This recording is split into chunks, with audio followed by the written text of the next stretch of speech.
Hey everybody, want to tell you about an amazing event called FAB, Females and Business. It's a 2-day inspirational and education workshop created by women for women in the hospitality industry. It is taking place in Charleston, South Carolina from Sunday, June 9th to Tuesday, June 11th. Yeah, this event is going to be really cool, and it's featuring a lot of people that are friends of the podcast, former guests on the show like Katie Button and Chidi Kumar, as well as other very impactful female business entrepreneurs in the food and beverage industry. Why attend? Well, it's about investing in oneself. Knowledge is power, understanding your worth. And here's the kicker. If you don't think you can afford the $600 fee that it takes to get in there, have your boss pay for it, because that's the first step in understanding your worth and your business's worth. Once again, this is FAB, Females and Business. Check their website out. thisisfab.com. You can also click the link in our show notes, or you can check out our Instagram for more information.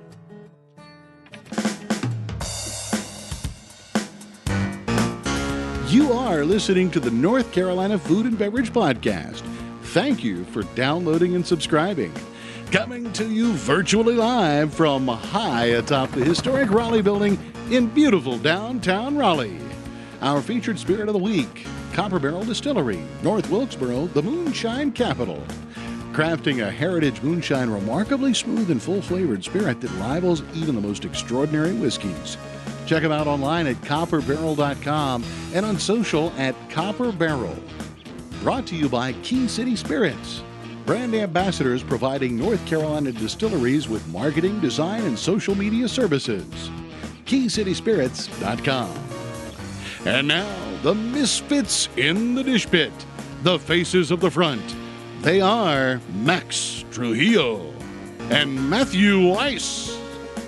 Hello, and thank you for listening to the North Carolina Food and Beverage Podcast. I am your co-host, Max Trujillo. And I am your co-host, Matthew Weiss. And today in studio, we have legendary chef of Crook's Corner for almost 30 years, a 2-time nominee for Best Chef Southeast for the James Beard Foundation, also a 2-time cookbook author, in studio, riding the bus, wearing his signature mint green that you can't see, but Chef Bill Smith.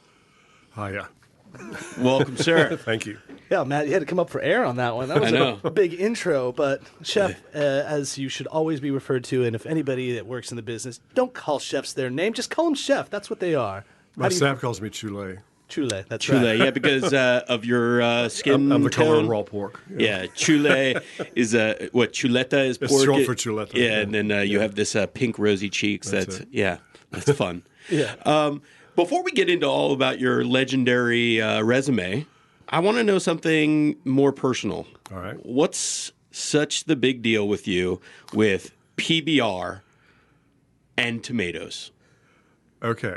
Pabst Blue Ribbon. Pabst Blue Ribbon. PBR, I like other beer too. Oh. But PBR is like a working man's beer. And and I'm sure I'm not the only restaurant kitchen that does this, but you're standing over a stove all day long. You're always as thirsty as you can be. When you get done, you don't want to challenge. First one down the hatch doesn't even count. Yeah, you don't want to drink like a... No, you don't want to sit there and analyze you. And then that's just it's for somebody who's thirsty. And you're thirsty. I'm always thirsty. I've been thirsty for 40 years probably. Okay. And then the tomatoes?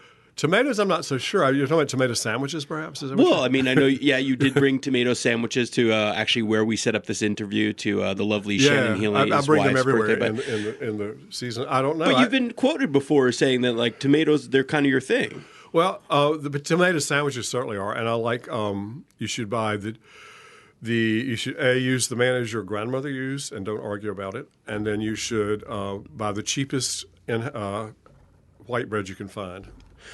Wait, so that's your diplomatic answer to so nobody's going to have... I'm not going to get in the fight over mayonnaise. I think that's a good answer. I think it's idiotic. So if anybody asks you about your...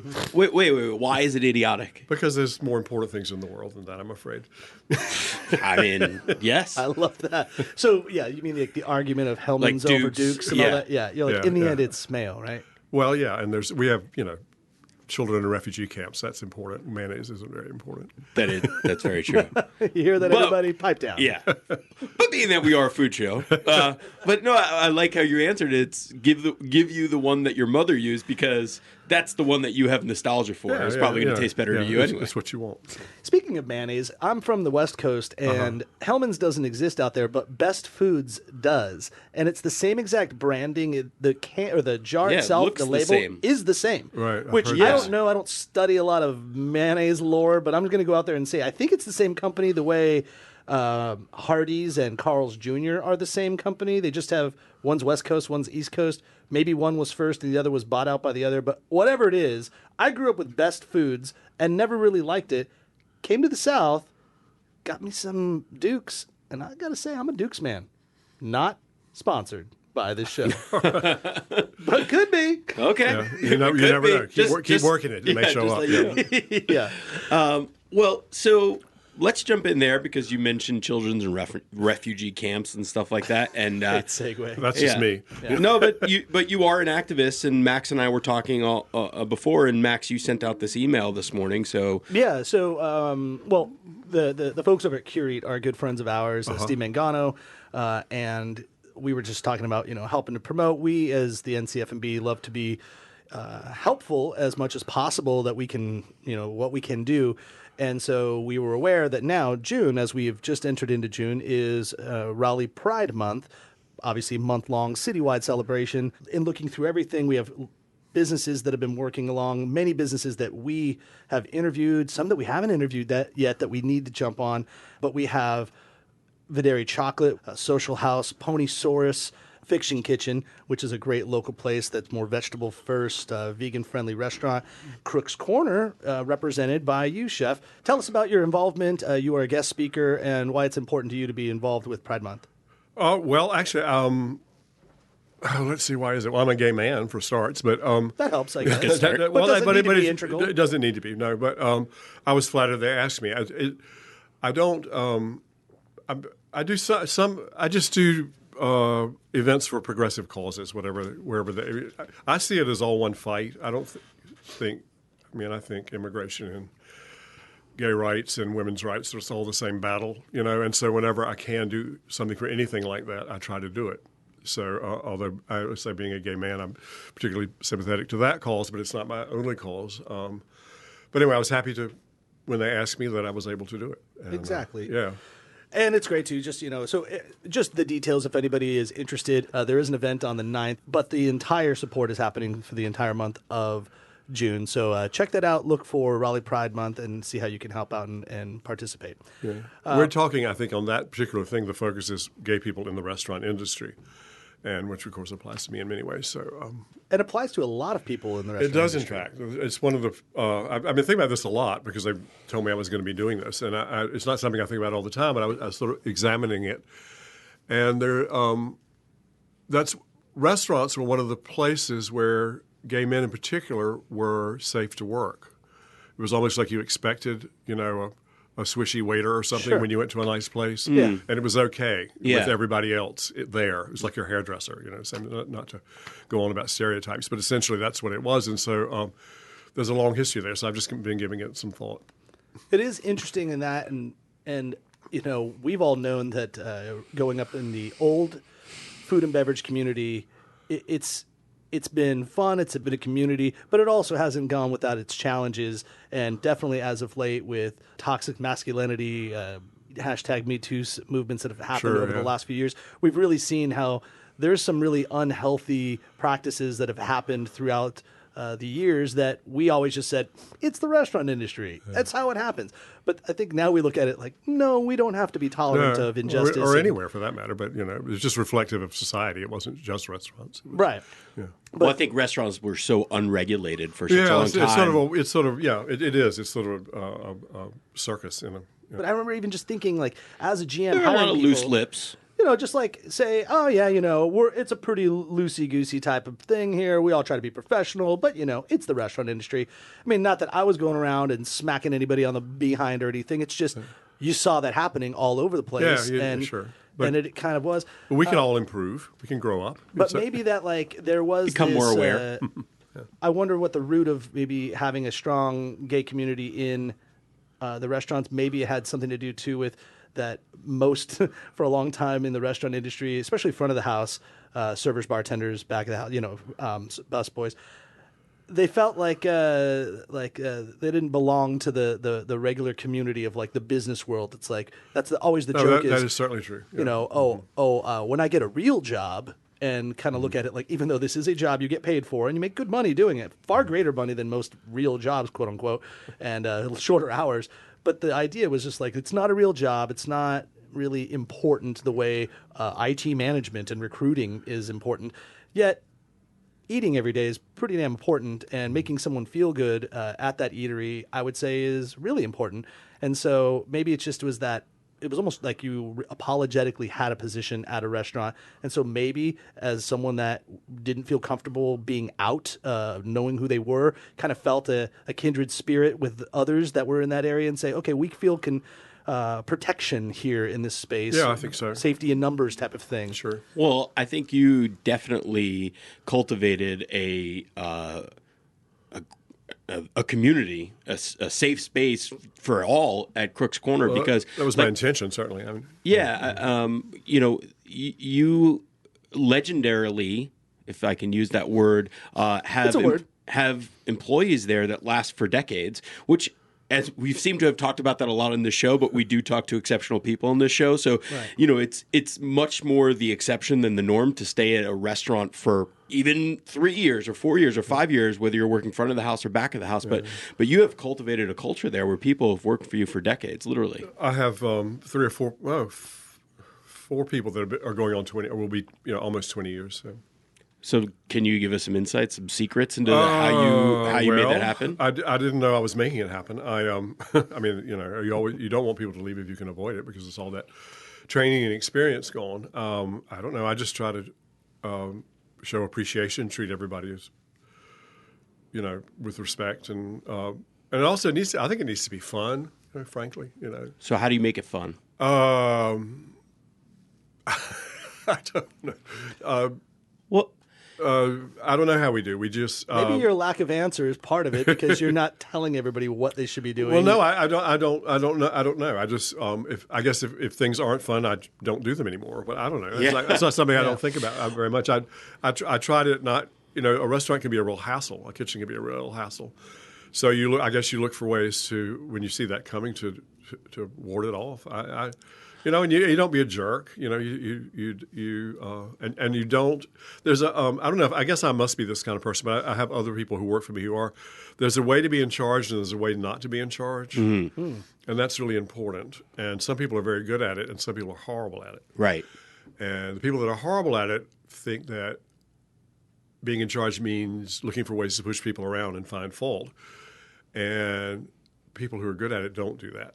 And I think to take that one step further, people who are good at it also find ways to inspire and bring out the best in the people that they lead, quote unquote. And you can I also have found that if you work at it, you can probably make almost anybody work out if you have the time to put that effort into it. If someone occasionally people have come to work for me that I like, but they weren't very good at the beginning. And I figure if you just wiggle them around a little bit, and eventually you can make it all work, and then you're glad, and you have a loyal employee and a good friend as well. I hope so. I'm going to go out on a limb and say that you, Bill, are you're the same person you are every day, every minute of the day. You seem like a really even keel person, and you're real, and I think that's really what's beneficial in a management level, in a chef position, any position of authority. There are parts where, as you said, people that maybe don't manage the right way, people will often find themselves in a position of power or authority and then realize they have to be a certain thing. So they almost become a caricature of what that position is. It's like, I'm supposed to be tough. I'm supposed to be mean. It's like, no, you're just supposed to be yourself. No, you're supposed to get it done is what you're supposed to do.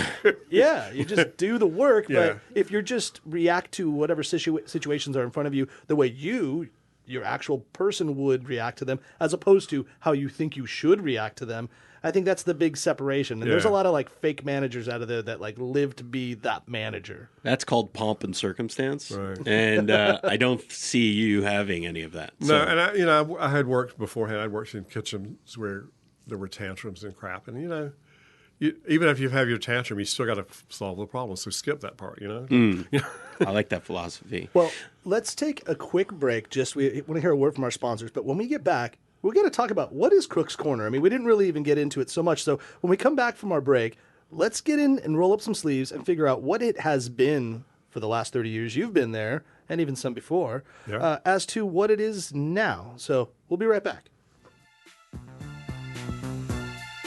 We're going to take a quick little break from today's podcast to speak with our friends over at the Forrest Firm. Everybody welcome Miss Leslie Lasher, an attorney at the Forrest Firm with a focus on employment law. Welcome. Thank you. I'm so happy to be here today. This is a question that was brought to us by one of our listeners via our Instagram post.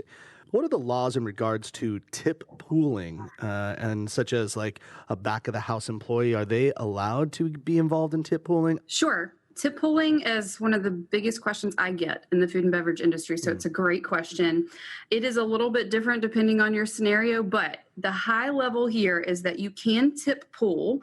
There's a North Carolina and a federal law on this, but the North Carolina law would say that you can tip pool as long as the folks that are sharing the tips are folks that are actually receiving tips. So usually folks in the kitchen, people that are not in service-oriented jobs actually can't take part of the tip pool. The other piece of the tip pool would be that if there is a pool, you can't reduce someone's tips by more than 15%. So they have to be getting 85% of the tips that they actually receive in order for the tip pool to float with the law. Lots of other pieces that go along here. It needs to be in writing. You need to be keeping records of how much a person is receiving in tips, what the pool is, and if you're reducing anyone's tips, you need to be able to show that it's meeting that 85% threshold. To clarify, then, we're talking about people that are, say, front of the house that are touching a table, whether they're the server and or a host or a back wait or busboy. Those people would all be available to receive tip. Yes, a person who can receive a tip, it used to be called the 80-20 rule, where if you were spending more than 20% of your time on something that was not eligible to receive tips, you could not be part of the tip credit or the tip pool. The new regulations or rules rather from the Department of Labor suggest that the 20% doesn't matter as much. So they're looking at what the main job duty is and whether the non-tip part is just incidental to the job. I guess, and I don't want to be Perry Mason up here, but couldn't you argue that anyone preparing food for a table is part of the experience of which the tip is being provided? Yes, you could certainly argue that. I think what the Department of Labor would say would be that that position is not typically someone who would be tipped by a customer. Sure. And so they're not going to fit in that job description of someone who would be tipped. You're looking more at your servers when you think of the true job duties of someone who would be tipped by a customer. So 85%, is there 15% that doesn't go to everyone? That's what I'm trying to figure out. So if you pull it together and you distribute the tips, the person who actually received the $100 tip needs to take away $85. So they could distribute 15% of that tip to someone else via the pool, but that person would need to retain $85 or 85% of the tip. And again, we're speaking in generalities here. It could change slightly depending on the scenario, but that person that actually receives the tip should walk away with that amount. Yeah, that protects a server that is killing it on the floor as opposed to another server that's barely doing anything. Absolutely. Right. In that scenario, I get that. So you have 4 servers, 3 of them brought in $350 each, and 1 server brought in $50. Well, the person that brought in $50 doesn't get an equal share of that at that point. Correct. And then in the background, what the restaurant is probably doing, they have a calculation that they're using for the tip pool. So when we take that 15% out, how are we allocating it? Is it your hours? Is it how many customers you sat that day? What is it? You know, there's a formula you all would have on how to distribute the pool itself. And that would just be an agreement upon being hired, or just going out and everyone signs off on it so that everyone knows how they're getting paid. Absolutely. Everyone needs to know how they're getting paid. I would say not as much an agreement, but the restaurant can come up with that on their own. And this is how we tip pool. And as long as you're sharing that with your employees and they're fully aware of how it works, that's really what the law requires. And then keeping your records pursuant to that agreement. That's great. That's a lot of stuff I didn't know before, and I've been in this business for way too long. To learn more about the Forrest Firm and what they can do for you, click the link in our show notes. Or visit forrestfirm.com/NCFB to request a free consultation for your business. You can also reach them at 877-669-1455. Forrest Firm, business attorneys across North Carolina. All right, well, we're back. So I think to talk about Crook's Corner, you probably have to take it all the way back to Chef Bill Neal, who everybody gives Chef Bill Neal kind of the title of being the godfather of North Carolina chefs and cooking. But beyond that, like, you don't hear much about the guy. So can you tell us a little bit about him? Because he was your mentor. Yeah, sort of. He was actually, let's see, he was from South Carolina. I think he went to Duke. He and his wife, Morton, were in France and became sort of infatuated with the culture there, and they decided they would start a restaurant in Chapel Hill called La Résidence, which was based on French country cooking. And neither of them had trained that in cooking at all, but they had sort of a feel for it and opened up and just got out cookbooks and started going. And it hit the spot. The timing was perfect. When was that exactly? This would have been the mid-'70s, I'm guessing. I don't remember. Anyway, so that was the beginning. So Bill and Morton. So La Res went on pretty well. It was the only spot around in town that was at least a bit swanky in those days. And, sure. And how much sense does that make? I mean, you have a highly educated, somewhat worldly culture. Right, so yes, sure. open up a fine dining, not fine dining, but a finer French restaurant. Yeah, no, in that day and time, certainly, because the world was very Europhile in those days too. So people that traveled probably had been to Europe first, and so it made them feel sort of, whatever. So anyway, so I went to work there in, I don't honestly remember anymore, but so I think somewhere around the early 80s. I was in New York in the mid-'70s, and I came back. One of my roommates was the head waitress there. It was probably the late '70s. Okay. All right. So it doesn't really matter very much. So anyway, I went in as just a peel potatoes, chop parsley guy, and realized the aesthetics suited me. And I owned the Cat's Cradle at the time. We never made any money with that because we were such poor business people. So we all had to get other jobs. And that was just like a breakfast cafe in Chapel Hill? Cat's Cradle? Yeah. No. That's a rock and roll club. Oh, okay. It's still going on. We're going to be 50 years old this year. Oh, wow. Next year, which is amazing that's more amazing than any restaurant, I assure you, for a music club to last that long. But anyway, so we were such poor business people that we all had to go find other jobs. So we ended up in restaurants, and that's how I ended up in a restaurant. And anyway, so the kitchen there suited me. Somebody wanted to buy the cradle, which was good because it's still here, and it wouldn't have been if it was me if I'd kept it. So about the time that I went on full-time at La Res, a few years after I was there, Bill and Morton got a divorce.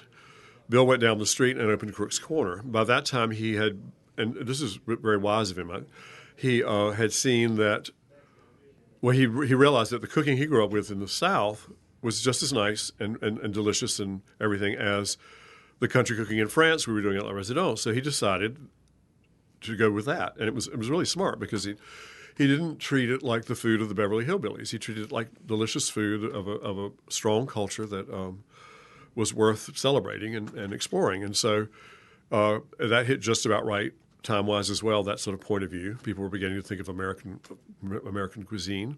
So Crook's was off and running, and that was in '85. And I stayed at La Résidence until 92 or 3. I think what I read, you started at Crook's in 91. Was it that late? Really? No. Who can trust these reporters? Well, no, because I left. I went to Crook's in '93, and I had been the chef I'd been at La Res for 15 years. Okay. I was there for 15 years. Wow. And I came to Crook's in '93 because La Res was then sold. Gene who was Bill's partner. Bill had died by then. I had worked with Bill at La Residence, so we had worked together there, but I'd never worked with him at Crook's Corner. He had died. He'd been dead about 5 years before I went to Crook's, so I never worked with him there. Who was the chef in between you two? There were lots of people. Okay. I didn't really keep up with it very much. They seemed to come and go quickly. So I went in there. Actually, I went in there saying, I'll come to work here. Gene asked me to come down because I was, sort of deciding what to do. And I said, well, I'll come work there, but I do not want to be in charge of anything. Because by then I had been the chef at La Residence for a while, and I was sick of being in charge. So much for that, because I ended up being the chef there for almost 25 years. So anyway, so Crook's Corner's thing was, it was like sort of a respectful treatment of traditional Southern food. And that's a huge thing that goes from Texas to to Maryland or whatever. And so that's a lot of big playground there. I grew up in Eastern North Carolina, so things sort of shifted my way over the course of my time there. Although we still did other things. I love New Orleans, so we would always celebrate Mardi Gras and do lots of Louisiana food. And I admire Charleston. We'd do things from down there. And then anything I'd bump into when I was traveling. I traveled a great deal when I was the chef there. Just food events and, I don't know, appearances and on and on. Made friends all over the South and learned things from them. And so all that became incorporated into our menu as I went along. The menu changed every day, or it could. It didn't have to. And with every season and, with every box of squash that showed up at the back door. So it was a fluid and fun and flexible. And by after a while I was in charge, and what I said was what I said. So it could be whatever I wanted it to be. And and that was the thing. You were allowed to be creative and to do the things that you believed in. With me then. So, yeah. And then how did so that's Crook's, and then it seems like a lot of that led into you writing Seasoned in the South. Yeah. Which now it seems like nowadays, and not to belittle the people that are, but it seems like everybody and their grandmother has a cookbook. Pretty much. I'm working on another one now, too. My grandmother's actually releasing one next month, yeah. I'm working on another one now. You're working on another one now. But this is back in 2005, so 14 years ago, where you wrote a book called Seasoned in the South, which sounds like everything, it kind of sounds like your life's work almost up to then. Well, it sort of was, and I hated every minute of that because I didn't have time, because I had an 80-hour-a-week job, and I have to come home in the middle of the night, and I'd signed a contract and cash the checks. So I had to come up with it, and I was sick of it by the time I got finished with it. Now I like it. I like it again. But, sure. So it was really hard to write a book, besides if you've got a full-time job. So now I don't have a full-time job, so and I've learned to write better and more efficiently since then. But and you've also contributed through all of this time of you being a chef for this amount of time, you've become a mentor, as we've been kind of understanding. And anyone listening to the show that is a chef in North Carolina is nodding their heads right now saying, yeah, that's right, damn right. He has been a mentor, whether personally cooked with or seen from afar, or maybe attended an event or something like that. And a good friend of our show, Matthew Register, he just released Southern I love Smoke. Matthew. I was just down at I saw you. I was just down at the party. Yeah, actually, I wasn't there. I saw your wife. That's right. Yeah, but my presence is known everywhere. Yeah, so, right. But my wife, Felicia Trujillo, she shot the book, and you did the foreword, which is such a great nod for Matthew being his inaugural book, kind of saying, I've arrived because Chef Bill Smith wrote the foreword. I think if just anyone in the South didn't know who Matthew Register is, sees that is a badge of honor right there. Well, that's very flattering, but I love Matthew. That's why I did it. I wouldn't, you know what I mean? No, he's I love him. He's so great. I do feel there is a kindred spirit in the style of which you both cook. I think you may be right. I see maybe there's a baton passing. Matthew, at least in the style that I've noticed, is he's not necessarily a North Carolina chef where he's just doing pulled pork and the vinegar and the sweet potatoes and the peanuts. So yes, that's important, but I think he's more of a Southern chef where he's like taking tones of all over. And then there's also just in the same similar style, there's no ego in his food. No, he's a doll, and he's I don't know. Actually, the reason I wanted to get to know him to start with is we used to do a guest barbecue thing at Crook's every Wednesday, and he was just one of the people that was on the list. And so when he set his barbecue up the first time, he also sent us all these fabulous sides that were so good. And there was a collard chowder he sent. I thought, I don't know who this is, but I need to meet this guy. This guy's great, it's like not everybody. Many people cannot cook meat the proper way, but anyone that's worth their salt working in the kitchen probably knows how to pull some pork or do a nice shank here and there. But I think that's what he said. Okay, well, we all established that everyone in this room can do that. How about let's expand upon it and do the next part? Which leads me to how I first met you. And Bill, there's no way you will remember this, but I was, like many tens of thousands of people that came into Crook's Corner, a guest. And this is going back in 2013 when I first moved in to the state from California. And my wife, the aforementioned Felicia, and I went there in December. And we just been told by everybody, if you're going to eat in North Carolina, you got to go to Crook's Corner. So we went in there, we dined. I was not making a lot of money as a local restaurant manager, and so I'm like, man, I don't know if I can afford to go out to like a nice restaurant tonight. Pleasantly surprised that when we went in there, super affordable was the first thing I noticed. I always aims for that. Yeah, and I bought a $14 pork shank that sat on corn that you could do a better justice of what it was. But when I ate this, what is seemingly so simple, it was just a pork shank over corn. Every bite was better than the next, and it blew my mind. It was the first best dish I had ever had in the South. And since then, I've had a lot of great dishes, but man, that sealed it for me. And the thing that I really want to talk about is more the hospitality that you handed to me and my wife was so amazing. I felt like I thought you knew who I was the way you treated me. And I knew there was no way you knew who I was. I just walked in like any person, and I said hello. I think I mentioned I was a general manager because I like to talk about myself all the time. And you said... He probably saw in you that you were going to be a future mega podcast star. Right. He's like, I better know that guy. Yeah. And you were just so damn friendly from the first moment. And I'm just telling people that are listening, this is what it's like to go to Crook's, because whether Bill knew you or didn't know you, he treated you like he knows you.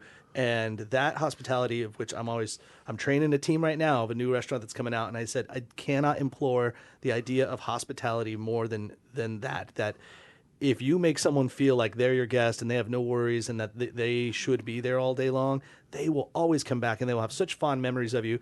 Since I've been to Crook's many times, and I always recommend everybody, I'm like, you will not go wrong if you go there. Care to talk to us about that pork shank and corn dish? I want to hear about the hospitality aspect. The corn, I believe, probably was this.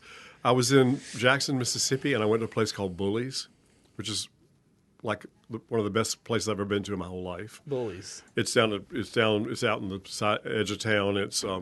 It's tiny. It's about as big as this room. And I had ham shanks that day, but they had something called fried corn, which is what I think you're talking about. It didn't really fried; it's sort of fried, but it was like you said, I was like, God, this is so good. How can I never have heard of this? And it was actually what they did. What you do is you shave the corn off the cob, and you put the cobs in milk and boil them, and then you put the corn that the corn kernels, and you start frying them in bacon grease, and then you start feeding the milk from the corn cob thing into that, and you just cook it until it's all gone, all the liquid's gone, and it turns into that.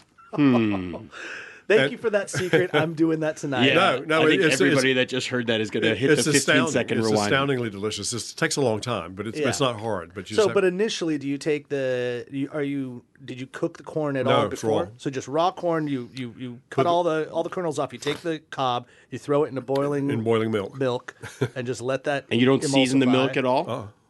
And you're seasoning it with the corn. Yeah. Or you just feed it in with ladles into the corn that's frying in bacon grease or lard, or what I think probably bacon grease is what I use. But yeah, I'm telling you, it was magical. It made me have a whole new appreciation for corn, and I just love like the epizote, like the guys are doing over at Longleaf Swine. I cannot get enough of that. It's more like Mexican version of it. But you also, your connection to the culture of Mexico is also really deep too. You cook a lot with both. You have Mexicans in your kitchen, but your recipes sometimes even lend themselves to that tradition of Mexico. Yeah. How did that even come to be? Because it's not like North Carolina is known for a really strong Mexican culture. At least, we have there's a half a million Mexicans living in North Carolina. We have more now because I'm living here. Yeah, 5 million and one. 5 million and one. Right. No, we have a lot. Back when I first started at Crook's, it was a real boom town around Chapel Hill, and or the Triangle was like just going like crazy, and you could never keep anybody. You couldn't keep employees. For one thing, construction kept pulling them away, Anyway, so you can never get enough people to work. And about that time, there's a town in central Guanajuato State in Mexico called Celaya. And somebody in Celaya ended up in Carrboro. And then because of that, everybody began to follow them from that town. And so your kitchens filled up with guys from Celaya. This is the days before 9/11. Nobody cared about the border. It was sort of a joke. And everybody had funny stories about getting caught 3 times in one day and then sneaking over at night. And, and they'd come up and they'd work a year or two, and then they'd fly back home, and then they'd show back up a year later, and you'd hire them up again. Nobody cared. It was like whatever. And so anyway, because of that, this huge community of people from that part of the state of Guanajuato ended up in central North Carolina. And a lot of those guys became friends of mine. And so the first time I went back, one of them went home. He had already been married, but they'd never had a church wedding, and he had saved all this money. He was going to go back. He was going to start a bus company. And so he and his wife decided that they were going to have a big church wedding, even though they already had 2 children and stuff. They're just going to sort of recommit all that stuff. And so I invited myself down to that. I told him, I'm coming with you. So I went down to Antonio Herrera's wedding party, and that was sort of the beginning of many, many, many trips. I've been to 3 other weddings and a baptism or 2, and as a lot of my first group of guys went back home because they wanted to go back home, and this was way back when. And I even rode in a pickup truck with one of them all the way down there one time, and anyway, it just suits me. I can't explain it, but they're like my best friends. I love them, and we just hang out. And you just got back from Mexico. Yeah, I was there. I went the day after I quit Crooks. I got out of town because I didn't want to be the object of a party. Or I was also turning 70. I thought, I'm not going anywhere. I'm not letting anybody do that. So I ran away for 3 weeks. And well, that's a perfect segue, right? We need to ask. So let's talk about the transition. You now have retired from being the chef. How do you call this? What did you decided to step down, retire? Well, it was a bunch of things. First of all, the property that Crooks Corner was in went up for sale. The woman that owned it was nearly 100 years old. She had no children, but she left it to 2 nieces, and she would never sell it to Jean, the owner. All those years, she would never sell it. Although she kept the rent real low, which is how we could stay there, right? So when she died, the nieces decided they just wanted to get rid of it. It's worth $1 zillion. It was far too much money for me to go into debt at my age to buy. So the property went up for sale. I was turning 70. I thought, you got to do something. You have to. I guess I would have kept doing it until I dropped over, fell over or something. But so it just seemed like time to make that decision. So I did. Happily, the people jumped in and put together the money to buy the building and the business and everything, and it's going on with the same people in the kitchen and everything. So, but anyway, I decided it was a good point. Some notable alums are part of the ownership now. Isn't that correct? True. Well, one of them is Shannon Healy. Was the manager for many years, 10, 12 years probably. You'll know Shannon because he's, for one, been on our show, but you'll know him because he has a fantastic new cocktail. That's right. Over at Alley 26. Mm-hmm. Thank you, Alley 26. The NC F&B. I think he's using. I think that is our official coming of age part. I'll have to go have one. I didn't know. We have a cocktail named after us. I have 2 daughters, but this might be the most proud moment of my life. It's a cocktail. What do we have in there? Let's get some blueberries. We've got Etta Rhine coming out of Asheville, and it's a gin drink, right? I think they're using Pine Top gin. I mean, so cool that all of these particular flavors went on. They put it to the top of the new menu. So if you're around in Durham, you want to get a smart cocktail, I recommend the one at the very top of the menu. Go into our Instagram to see a picture and the full description. It's right there, and it looks and sounds delicious. Okay, well, I'm on my way. Yeah, clearly Shannon Healy makes good decisions. Yeah, that's right. And so he decided to come back to a place that really he learned so much about. I mean, when he was on our show, he could not speak enough positively about his time spent there. And I don't know. I have to imagine some of this was already happening in the back. He wasn't going to tell us any of these things. Oh, I don't know. We didn't have very much warning. There was less than a year's notice. Okay, this was happening. I don't know when he was on here, but probably it's close to the time that maybe it was starting to happen. But I think it was starting to happen in the works, but I don't think he was talking about it. It was publicly. Lots of fits and starts. But I wasn't involved in any of that. I was getting out of there. I already decided at that point. So, although I have to say that I just worked 3 double shifts this weekend because they were all at Atlanta Food and Wine, so that they hauled me back in to run the kitchen while they were gone. So super retired is what you're saying. So that was all right. But it's kind of like, it's a nice thing. You kind of can still work here Yeah. and there, but it's not like you're tied to the kitchen anymore. No, I was tied for 3 days, but that's okay. But no, I'm not in charge. Yeah, but that's of not a anything. regular occurrence. No. It was. I just had to keep it running, and it was sort of after about the second day. It was like I'd never left. It was like, this is weird. It was like, Yeah. And Gary Crunkleton has thrown down as a partial owner as well. We all know him. he's an old friend. His Love bar's down the Crunkleton. street. So Have you seen the cocktail program enhanced since he's been on board? oh, they're working on it, but it's just everybody's so busy. You know, it's like, and it's really better to just get to it when you get to it in a logical way than to try to like rush in and change everything and then look like an idiot. So I think. I think things are gradual. The bar's a little nicer, and they've got some they have some glasses and whatever. No, you just have to, it should be a gradual thing because it upsets the regulars if you Right. Sure. You don't want to do that. So. And what about the hiring of Chef Justin Burdett? Were you I love involved Justin. in that? No, I wasn't. I didn't. We had met once. He worked for two good friends of mine though, so he has a good pedigree. Who are Hugh Atchison and Stephen Satterfield, both in Atlanta, or Hugh's in Athens. But Yeah. So anyway, no, we are. So we. Didn't Matthew Register also work for Hugh? It was Dean Neff. Dean Neff, yeah. Dean Neff was out there before he went to Pinpoint, and That's right. before he was in Nashville, he was working with Hugh Atchison, and then Justin Burdett, of course, when he spent time there with both of those chefs, but then also was in Nashville. He was in Nashville. Yeah, Like I he was said, I at the didn't know him. His Admiral. wife was from Western North Carolina, so they had gone back there. Gary knew him. He's got some skills. And No, he's great. I super really love excited. him. We hit it right off. We're a lot alike. It was weird. I was afraid some prissy ass somebody was going to come prancing in and it was just not going to fit. But no, he was great. I mean, we both like punk rock and PBR, and so Say no more. no, That's the name of that sounds like the name of a good dive bar or something. Punk rock. Yeah, and PBR. we just hit it off so well that when my sister met him, she took me aside and asked me if it was my new boyfriend. That's how, no, Yeah, she he is a didn't. handsome man. Yeah, he's cute. He's got the tats, the sleeves. Yeah. I'm old enough to be his grandfather, and he has a wife, so it's not working out. But but anyway, so that's your how options well open, we get Justin. along. No, Yeah, I want to get like a real in because we have you in the in the kitchen. Oh yeah, we're at the kitchen. Sorry, all so right, you're at this well, kitchen. There's no grills or anything. It's like mine. It was like I think I saw a hot plate somewhere. no. When I retire, I had to go buy salt. That's how seldom I cooked at home. Well, that's exactly.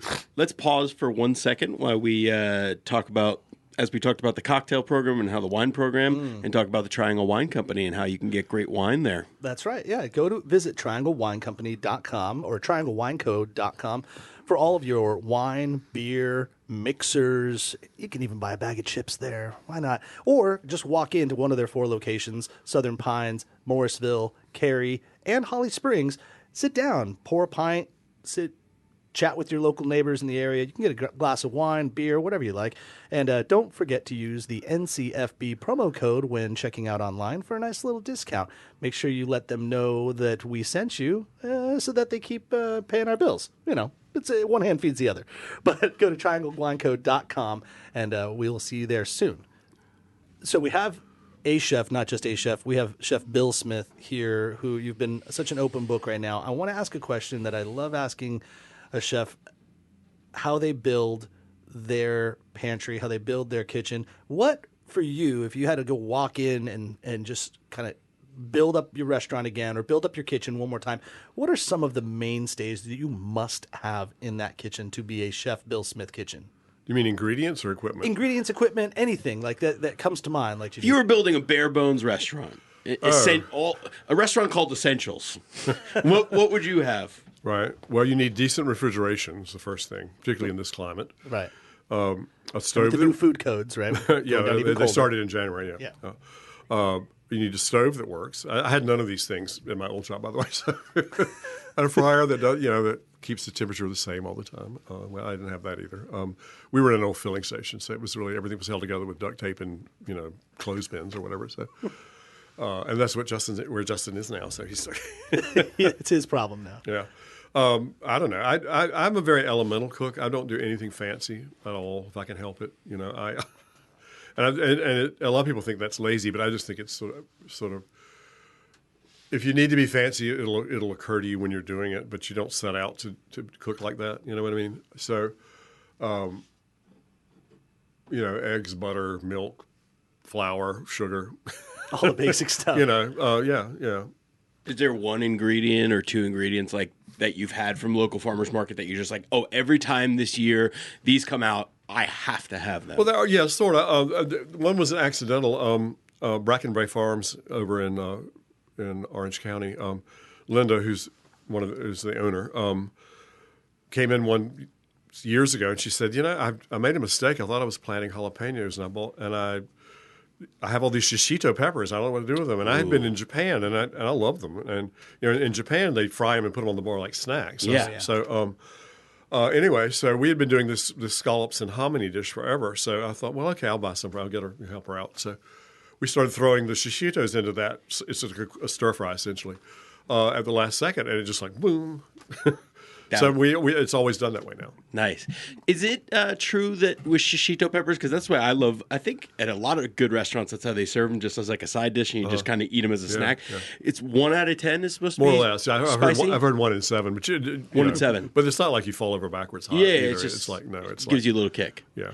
And I'm glad you brought those up because earlier you said back then the world was we were very much Europhiles. Do you think now that we're Asian everything now files, or it's just a global thing now? People are more if they're receptive at all, they're receptive to everything. But you can divide the world in two. I've been saying this forever. It's like I call it the potato salad divide. It's like there's half the world is terrified of any kind of potato salad that their mother didn't make. It's like their eyes get big when you bring it to the table, and the other half might prefer what their mother made, but they are at least willing to try other varieties. So it depends on which side of that they fall on. But I love that. It's something that Bob Peters, notable Charlotte bartender, mixologist, if you will, said on our show, if you're not willing to try something new, you will never find your new favorite.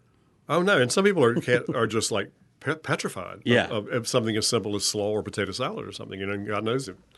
They have to listen to new kind of music or something.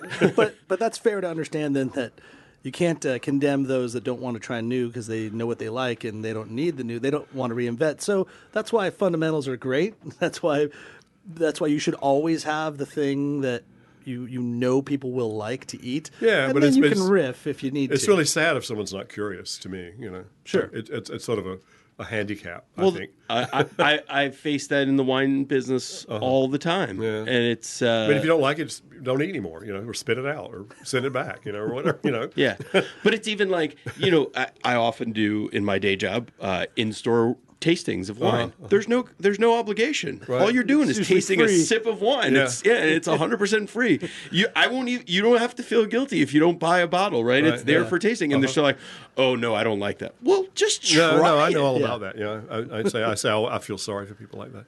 It's so true. Yeah, a little less fear in the culinary world, right? Let's have less fear. Or more adventurous spirits, Right. I don't know. I mean, either you're that way or you're not. But I don't know. I think if you're born that way, you stay that way. I've decided because I see it in. I'm from Eastern North Carolina. I see it in people I know down there. I'm like, so, not that it's necessary. It's interesting that you say it's a nature versus nurture thing because. So this is a little bit off the wall, but you know how they say why your children, some children walk early and some children don't walk early. So they say that. I guess they say that. Yeah, sure. They do, right? Every child has the ability to walk, I think, at 7 months, physically can walk. And the ones that walk earlier are the ones that are, quote unquote, more adventurous because they're not scared to fall. Okay, I buy that. I never heard it, but I believe it. So in some ways, I think that should inspire you. Don't be scared to taste. Yeah. Try new things. Yeah. Wine, food, all of it. Oh, yeah. Dude, I'll try anything once. Yeah, me too. I mean, I'll even try anything twice or 3 times because it's like, don't let that first time you tried fried oysters set you off because maybe the person that made those fried oysters didn't really do a great job. Right. Yeah, and then maybe you got to give it another chance. Like that, the worst is tequila. Oh, I had such a bad hangover in college from tequila. Yeah, so did everybody. And you were probably drinking really shitty tequila. And a lot of it. And a lot of it, and mixed with a lot of sugary juice or and whatever, whatnot. Get back on that horse. Try that damn tequila. Try that damn tequila, damn it. Yeah, when I'm in Mexico, they're always trying to find things for me to eat. See if we can get him to eat this, So. Oh, yeah. And I say, all right, bring it on, whatever. And anything like you eat? Well, I don't like them sometimes, but I'll at least this last time. So I had this tortilla that had chicatanas, which are giant ants, chapulín, which are crickets, and gusanos de maguey, which are worms. And they're really spicy. But they were neither good nor bad. They weren't like, this is horrible, like I'm going to strangle, or this is so good I can't wait to get some more. It was neither. It was in the middle. And often weird stuff is like that. Like this thing I've been... Tastes like chicken. Well, it doesn't take anything. Or like I had goose bowels one time in a Korean restaurant. I thought, oh, God. And it was like a glass of water. It could have been anything. I wouldn't have said, oh, that must be goose bowels. It's like... Yeah. Or this thing, and my friend Luis has a butcher shop down in Mexico, and I go down there and I hang out with him a lot. And there's this thing floating in this carnita oil all the time. I said, what is that, Luis? He said, oh, well, I think it comes out of a cow or something. I don't know what it is, because they use everything. They just chop everything to pieces and throw it in there. And years later, it turned out I've been eating a pig's uterus for years. So who knew? But that you liked. That wasn't weird. I did like it. No, it tasted like it could have been anything. Well, because I was thinking if those weird things or those what do you get? Delicacy things are weird or don't taste like very good or very bad. That's maybe why they don't make it to mainstream. Yeah, well, it's that in that cuisine, in that culture, everybody I know is poor. I mean, nobody's got any money, so you don't waste anything. Yeah, you know. They even save the. I'm not sure why exactly, but often you see stacks of cows' legs from the knees down, piled up by the door. I'm not sure where they end up, but they don't. Can't you make it into like bone broth? Even maybe I don't know, but I've never had that in anybody's house. I don't know what they do with them, but I see them all the time. I need to ask. I guess. We just did a disservice to all of those non-adventurous eaters because all of them are the other way. They all just turned the radio off. I'm never going to eat those weird things because Chef Bill Smith said it tastes like nothing. So just why like whatever. Yeah. Right. No, but there are some things. Come on. Like I'm trying to think of an example of something that was like nopales or like cactus. Yeah, like, I love those. That could be a delicious They're taco. delicious. I like those. And you're actually, just eating cactus. That have you been to that Guatemalan place on the boulevard between Chapel Hill and Durham? It's called it starts with a C. Anyway, they have a cow's foot stew. It's called caldo de patas. It's called, and it's out of this world. It's one of the best things you're going to ever eat. And it's cow's hooves. It's just stew. There's almost nothing else in it. It's just broth. Yeah, it's out of this world. And it's the Guatemalan place. It's called El Chapin or El. It's on 15501. Yes, it's in one of those shopping centers. We'll have to find that. No, check that out. It's the grocery store with a bunch of tables down in the middle of it. It's really a find. It is fabulous. We love those little. Yeah, no, you really tidbits. need to check it out. Do yourself a favor. We don't get into Chapel Hill. We don't even talk about Chapel Hill as much as we should. I mean, Matt, you sell wine out there and in Durham. I rarely make it out there because I'm just so busy over here. Where are you eating out there? Where do you like to eat in Chapel Hill? Wait, hold on. Before you preface this question, yes. Before you answer that question, let me preface. I'm glad you asked that, Max, because the funny thing is, when we were low amateurs on this show, that was our one go-to question of where are you eating, where do you love to eat, and what everybody would answer in the industry. Seriously, I think it was 10 out of the first 10 is everyone would go to Crook's Corner. Well, I don't go there because I'm there all the time. So no, but it's just funny that you brought that full circle. Yeah. So, without further ado, back to Max's question. All right. Well, it used to be I never had any nights off. We were closed on Monday, and I refused to stay home and cook by myself and make a mess because I want to go out and see. Who wants to do that? So, I would go to. I like Lantern. I like Glass Half Full, and there's a wonderful little Vietnamese place called Lime and Basil down on Franklin Street. What in Basil? Lime and Basil. It's right across from University. I love that place. Yeah. It's a guy named Tuan Le. He bought it from his uncle, who was married to a woman who was a doctor. They were Vietnamese. I don't know if I think he was born here, but his aunt and uncle came over after the war as refugees, I think. She was the doctor. She was at UNC. The uncle was looking for something to do. It's a faux shop, basically. And then the wife got transferred to Missouri, and Tuan bought it from his aunt and uncle. And it's real good. You couldn't spend $10 if you tried, and it's fabulous. So I go there a lot. And it's a great takeout place. Okay. I do that a lot. A lot of times I take lunch on the days we're closed. We clean at Crook's, and so Mondays and I go down and get takeout for people's lunch and stuff there. I like Italian Pizzeria, IP3. I love those guys. Right down the street from us. I love Al's Burgers. Oh yeah, Al's Burgers. I love Al and Mel, his wife, too. And there's all kinds of new places around. I haven't honestly had time to get out and see what else is going on.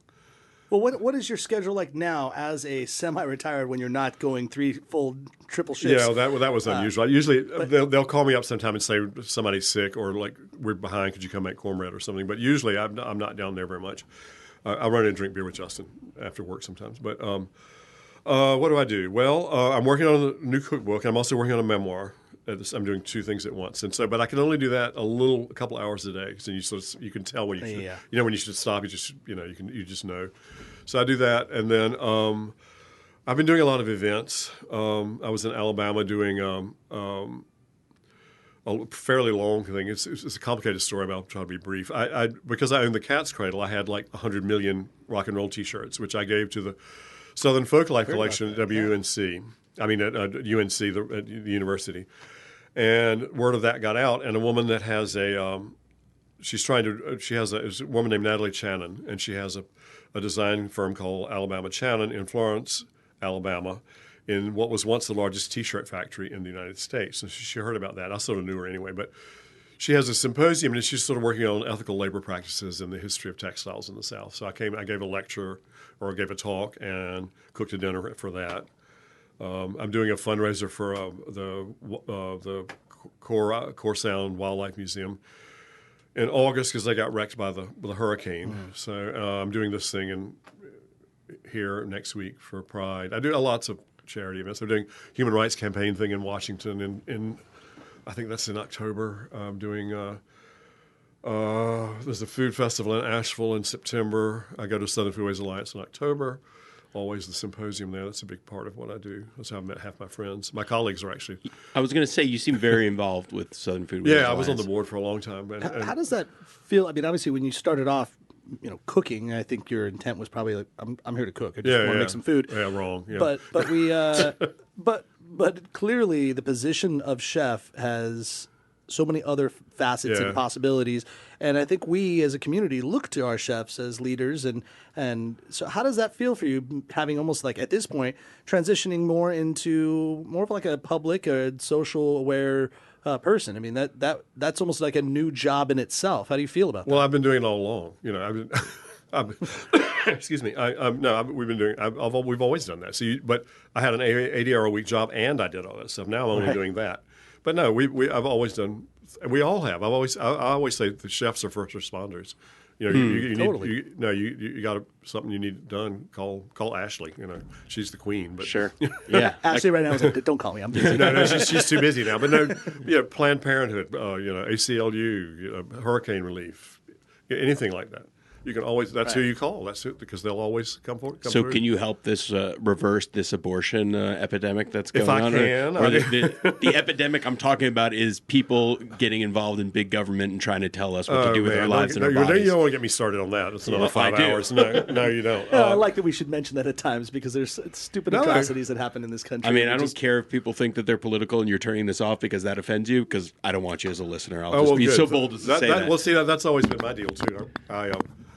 Too bad. And I make a big deal of when I'm at one of those events. I did a lot of publicity about them, and if it hurts business. Well, Ashley did the same thing. But that letter she wrote about the bathrooms, remember? Mm-hmm. She said, okay, if you don't want to, that's fine. Go there's other places to pee eat somewhere else. Yeah.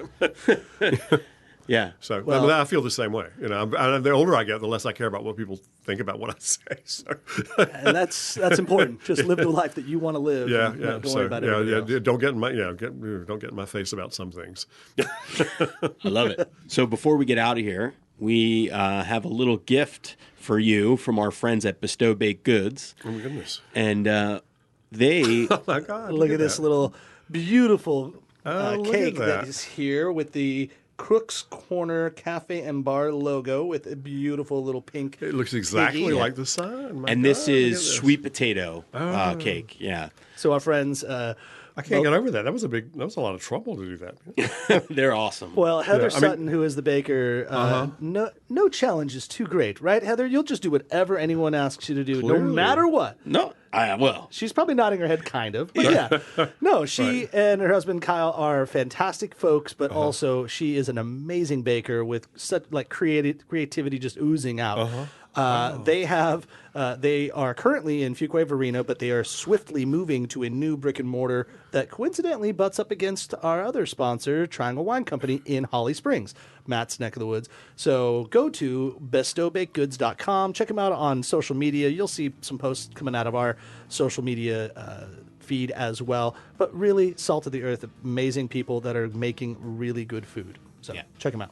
Wow, thank you. Gosh. Well, Matt, let's Well, get out of here, man. Yeah. What a great Chef. episode. Thank you so much. Oh, no, my pleasure. Your legend continues. And might I say, what a great balance of life for your quote unquote semi-retirement. I mean, I think many people are probably who are looking for a smooth transition into retirement are probably envious of how well you've done it. Yeah, it took a minute. I had to shift gears, but it's okay. But now you're there. No, I Well, think so. Listen, everyone go to Crook's Corner, read Chef Bill Smith's books. You will eat and drink very merrily. Thank you for listening to the North Carolina Food and Beverage Podcast. By rating us online, you're helping others to discover our show. The magic of SEO puts the ice in our shaker. Follow us on all platforms at NC FB Pod.